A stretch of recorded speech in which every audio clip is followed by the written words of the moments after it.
Welcome to this episode of Shuffled Strats, and I'm here to talk to you about leveraging card information. So, while I was gathering data for my Sonic Shuffle Primer, keep an eye out for that in the future, I came across a situation that I think perfectly encapsulates what leveraging card information is.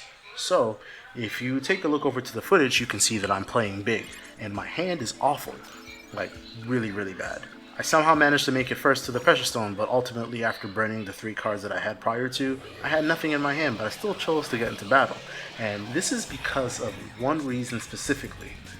If you can see on the screen, I only have three ones and an Eggman card. But if you look at the discard pile, there's a lot of cards I haven't used, and there's also a lot of cards that have been used.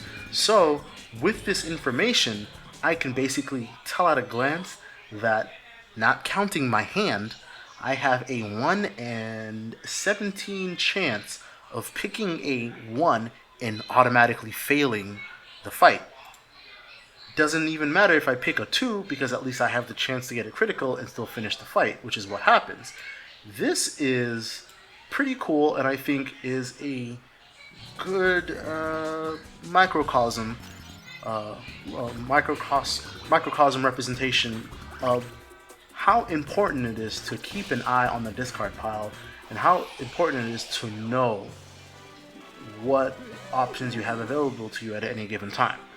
Because of this, I can hardly even call this a gamble. Technically, it still is one because I could have just had bad luck and picked the one card out of the full 17, but I didn't.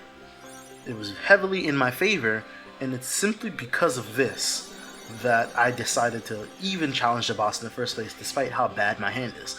And this is also another testament to the fact that despite having a bad hand, it is capable for you to make the most of it.